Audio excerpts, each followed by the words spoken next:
అన్ని విభాగాల ఆధిపత్యాన్ని ప్రదర్శించిన team India ICC champions trophy 2025 final కు దూసుకెళ్లింది.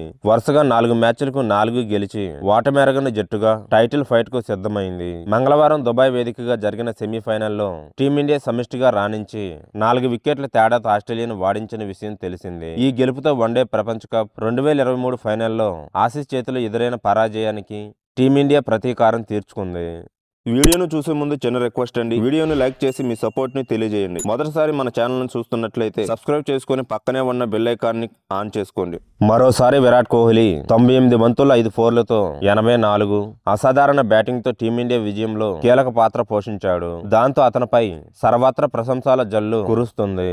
అయితే విరాట్ కోహ్లీ కంటే శ్రేయాస్ అయ్యర్ అసాధారణ ఫీల్డింగ్ తో మ్యాచ్ ను మలుపు తిప్పాడని నెటిజన్లు, క్రికెట్ విశ్లేషకులు అభిప్రాయపడుతున్నారు. ఈ విజయంలో విరాట్ కోహ్లీ పాత్ర ఎంత ఉందో అయ్యర్ది కూడా అంతే ఉందని కామెంట్ చేస్తున్నారు. ఈ మ్యాచ్ లో ముందుగా బ్యాటింగ్ చేసిన ఆస్ట్రేలియా 49.3 ఓవర్లలో 264 పరుగులకు ఆల్అౌట్ అయింది.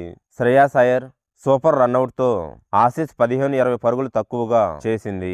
హాఫ్ సెంచరీ పూర్తి చేసుకుని దూకుడుగా ఆడుతున్న అలెక్స్ కేరీ 57 బంతుల్లో 8 ఫోర్లు 6 తో 61ని శ్రేయాస్ అయ్యర్ స్టన్నింగ్ త్రో తో రన్అట్ గా పెవిలియన్ చేర్చాడు. అతని త్రో దాటికి బంతి నేరుగా వికెట్లను తాకింది. క్యారీ రన్అట్ అవ్వకుండా ఉంటే భారీ షాట్లు ఆడేవాడు. అప్పుడు ఆసీస్ 280+ రన్స్ టార్గెట్ నమోదు చేసేది. ఆ లక్ష్యాన్ని ఛేదించడం టీమిండియాకు కష్టంగా మారేది. ఈ క్రమంలోనే బౌలర్లు అసాధారణ ప్రదర్శన కనబరిచిన చేజింగ్ లో విరాట్ కోహ్లీ చెలరేగిన ఆఖరులో హార్దిక్ పాండ్యా మెరుపులు మెరిపించిన అయ్యర్ రన్అట్ చేయకుంటే టీమిండియా గెలిచేదే కాదని ఫ్యాన్స్ కామెంట్ చేస్తున్నారు. కోహ్లీతో కలిసి శ్రేయాస్ అయ్యర్ కీలక భాగస్వామ్యాన్ని కూడా నెలకొల్పాడని గుర్తు చేస్తున్నారు. అద్భుత ఫీల్డింగ్ తో టీమిండియా విజయంలో కీలక పాత్ర పోషించిన శ్రేయాస్ అయ్యర్ కే బెస్ట్ ఫీల్డింగ్ అవార్డు దక్కింది.